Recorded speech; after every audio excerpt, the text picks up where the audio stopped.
Hello everyone, it's May 7th, 2019. It's Tuesday. It's Harp Tuesday. Welcome to this edition of Harp Tuesday. This is a bit of a theory episode where I'm going to talk about how to determine what key you're in. So if you're using written music, right at the beginning of the piece, there will be probably a staff with maybe a treble and a bass clef. And right after the clef, there may be some sharps or some flats, and that is the key signature. How do we know what key that means? Well, I'm going to give you some ways to determine that, some sort of shortcuts, some tricks as it were, or just some ways to determine that. But I would say sort of the best way is to memorize, is to end up just memorizing it. So when I see a key signature, I know what key it is, not through thinking, okay, I follow this step and that means it's this and this. I just know it. So, for example, if you use written music, you probably know the key of C, right? It's got no sharps or flats. On the piano, it's all white keys. You don't even have to think about it. And eventually, that's what we would like to be able to do for all the keys. But you might not be there. And a great thing to do is for any piece of music, maybe you start learning a new piece, maybe a piece you already know, but if you're using music, right at the beginning, write the key down. So I'll tell you how to determine what key that is, but write it down so that you have that. You see that, oh, right, associate one flat, key of F. And you will start to probably, especially if you play in certain keys most of the time, you come across a new key. Maybe you use one of these methods to figure out what that is, and then maybe you remember it. Okay, so what methods can you use? So again, the key of C is actually kind of the hardest because in the key signature, and that's the beginning of a piece, right? There are the beginning of any line, any start of a piece, or later on there might be a key signature. There's the clef, and then there are potentially flats or sharps, and then there's the time signature. And if there are no flats or sharps, that's the key of C. If there are, let's talk about sharps first. There may be one or more sharps. And the sharp, of course, is the number sign. And if you look at it closely, the sharp, the box that the number sign forms surrounds a note. And that note on the staff is the notes that are sharp. So for example, in a treble clef, the first sharp will always be an F sharp. And you can see it surrounds that high F. But of course, all the Fs are sharp, not just that one F. So the first, as I say, if there's one and only one sharp, or no matter how many sharps there are, the first sharp will always be the F sharp. That's the first one we'll add. And the key that has one F sharp is the key of G. Why is the key of G? Why is that the key of G? Well, I'm not really going to go into sort of the nitty-gritty details. One of the reasons is that's the one major scale. So if we have that F sharp and we start anywhere, that's not a major scale. That's a major scale, but major scale is kind of arbitrary. It's not necessarily something, if you get trained to hear it, of course you'll recognize it, but it doesn't have some sort of super obvious intrinsic sound to it compared to, say, a major chord or a minor chord. The sort of happy, sad feeling of that. The major scale, it's a major scale. So we're not going to worry too much about that, but it has to do with a sequence of whole steps and half steps, and there's only one that exists in each key. And I'll talk about one other sort of aspect of what key it is later on. But for now, all we need to know is just sort of this arbitrary thing of if there's one sharp, an F sharp, we're in the key of G. And so right away we can see that we have an F sharp, and the name of the key is the next string or the next note, next letter name up. We have F sharp, we're in the key of G. If we have two sharps, the next sharp that we add is the C sharp. And we're in the key of D. The next sharp that we add would be the G sharp, and we'd be in the key of A. And this pattern continues. So if you look at the beginning of the piece and see some sharps, look at the sharp that's furthest most to the right. That's the last sharp that's been added. And add one more string, the next note up. So again, if the last one is a G sharp, we're in the key of A. That's all there is to it. Now,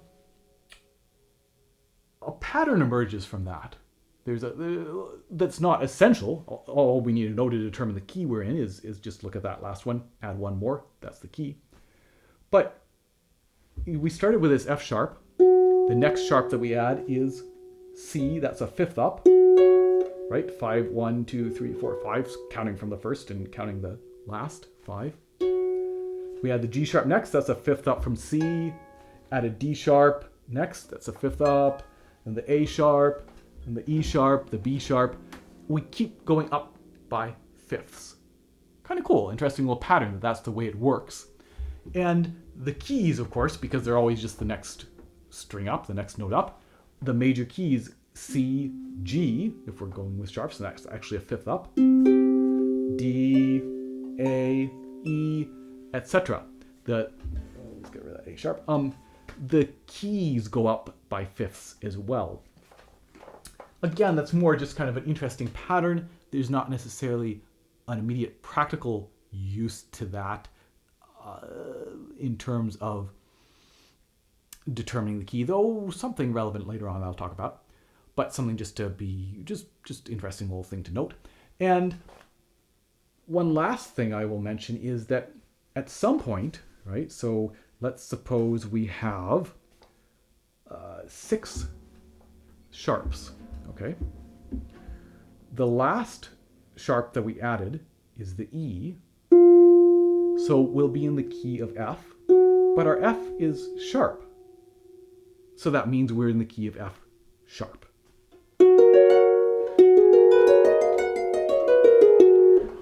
Sorry for the tuning. So, in other words, we add one letter name, and if that letter name happens to be sharp or flat, which is often the case as we talk about the flats in a moment, we will include that accidental, that sharp or flat, in the name of the key. So it's not just the key of F, it's the key of F sharp. Let's talk about flats.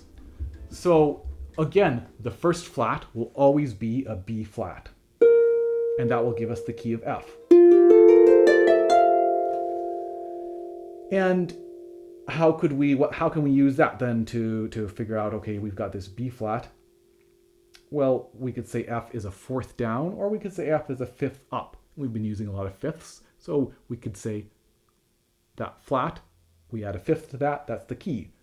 The next flat is going to be an E flat. A fifth up from that is B. And our B is flat, right? Because the first flat was a B flat. So we're in the key of B flat. And of course, that's for harpists. The Handel harp concerto in B flat major. We're in the key of B flat. And the next flat would be an A. Fifth up from that would be the key of E, and we already have a flat E flat. And of course, if you tune your lever harp with all the levers down to E flat, you're kind of familiar with that. 3 flats is the key of E flat. And again, a pattern emerges there as well, because you'll note that once we have 2 or more flats, the key that we're in is the second to last flat, right? So when we just have 1 flat, the B flat, we're in the key of F, but then when we have 2 flats, we have a B flat and then an F flat, and we're in the key of B flat. Add the A flat, and now we're in the key of E flat. So that's another, we could look at the last flat and add a fifth to that, that's the key we're in. Or we could look at the second to last flat, and whatever that is, that's the key that we're in. So 2 ways to go about finding that. Now, again, there's a pattern, right? That first flat is that B flat, and then we're doing fifths, but going down. Instead of adding a fifth going up, we go down. So B flat, the next flat is E flat, the next flat is A flat, the next flat is D flat, then G flat, then C flat, and then F flat. And 7 flats, which is a great key on the pedal harp, 7 flats, we could say what was the second to last flat? it was the C flat, so we're in the key of C flat. Or we could say 7 flats, what was the last flat, which would have been the F, and a fifth up from that is C. So again, 2 ways to find that key. So now you know, if you look at a piece of music, you look at the start, see what sort of key signature is. If there's nothing, it's the key of C, all naturals. Otherwise, we can figure out what key we're in and write it there as a reminder to yourself. And what if someone says, well, we're going to be playing this in the key of A? And you're like, well, okay, what pedal setting should I make? How many sharps or flats are there? This is a little bit harder. It's not quite as easy to determine, or just a little bit more involved. So first of all, a little bit of memorization. Key of C, no sharps or flats. Key of F, it's a normal letter name. There's no sharps or flats behind the key. It's not B flat. It's the key of F, but it has a flat in it. All the other letter names that are just like G or A or E, they have sharps in them. And of course, the keys that, like F sharp, they have sharps in them, or the keys with the flats, A flat, they have flats in them. So when you say, okay, what's the key of A? How many sharps or flats? It's not the key of C and it's not the key of F. So that means it's got sharps in it. Okay, so key of A, well, we know it must have a G sharp because we know that to find that it was the key of A, we would have had a sharp right beneath it. Okay, we have a G sharp. And we know that the sharps go up by fifths, so we can go down by fifths to find, well, we're also going to have a C sharp. Fifth lower, we're also going to have an F sharp. Oh, and the F sharp is the first sharp that gets added. So if we're counting backwards, it would be the last sharp. Once we get to that F sharp, we're done. So now we figured out we have a G, because it's the one underneath. The fifth down is a C, the fifth down is an F. So the key of A has 3 sharps. Cool. Could we do the same thing, some sort of method for flats? Let's say somebody says, I want to play in the key of A flat. We just had A, let's try A flat. Okay, so now we have to think what the fifth up, right? Or sorry, the last flat, a fifth up from that will be the name of our key. So you can see why this is a little bit more involved. So that means the fifth down will be flat. Of course, we also know the A will be flat, right? Because as soon as we've got 2 more flats, we know that the second to last flat was the name of the key. So the A will be flat. So we know the fifth beneath, the A will be flat. And then we can count up by fifths. We counted down for sharps when we're reverse engineering at the key. We can count up, E flat, B flat. Oh, and we know the B is the last, or the first flat added, so it's going to be the last when we're doing it in reverse. So we know that there are 4 flats.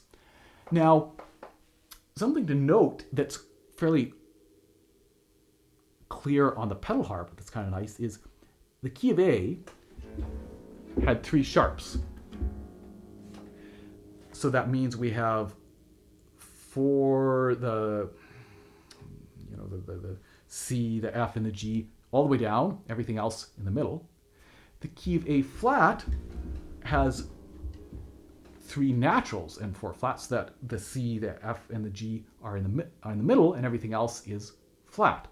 So it's essentially the same relationship, right, of pedals, which ones are down and which ones are up. It's just up, flats and naturals, or naturals and sharps. And you'll find that that remains the same, that the key of G with 1 sharp, we can raise all the pedals by half a step and we'll get the key of G flat, which is just kind of a cool thing on the pedal harp.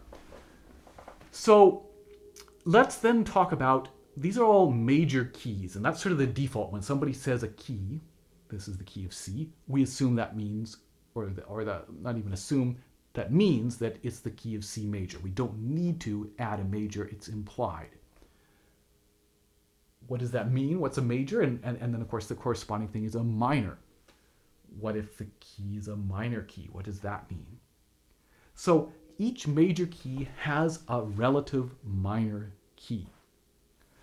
So that the same key signature at the beginning could be for a major key or for a minor key. And it's the context of the piece and maybe the title of the piece that will let us know. But the key signature, there's nothing different. There's always that same progression. If there's two flats, there's always the B and the E, and that could be the key of the key of B flat, or it could be a minor key.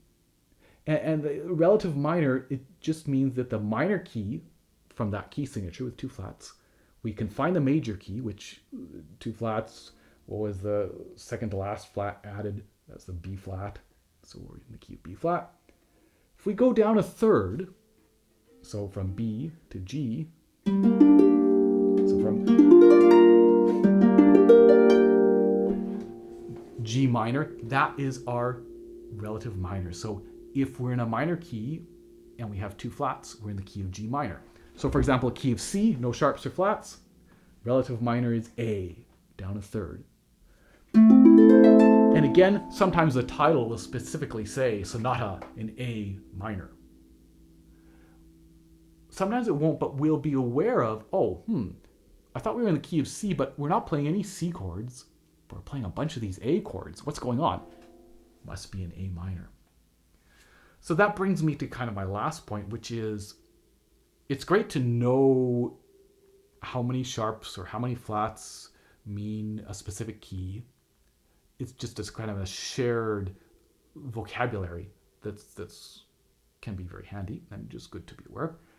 The practical aspect of knowing what key you're in is that oftentimes a piece might begin on the note of whatever key you're in. It might end on that note. It will almost certainly contain a lot of chords from that key. And that can just be something helpful to know and be aware of. And I mentioned something about the major scale, which the sequence of half and whole steps, I'm not going to talk about that. But what I'm going to talk about is 1-4-5. You may have heard of that, a 1-4-5 pattern, for example, or chord sequence. And this is another way of distinguishing why it matters or what makes it all naturals, what makes that the key of C. And it's with all naturals, there are going to be three major chords available. I'll talk about this in an episode on chords, or maybe several links here somewhere or thereabouts. But if we play a triad, if we play a 3-note root position shape, what we'll find, major, minor, minor, major, major, minor, diminished to minor thirds, and back to major. And if we start on the C, we'll have a C major, and then 1, 2, 3, 4, 4 up. The F is also an F major, and one more is a G major. So 1, 4, 5 are all major chords. And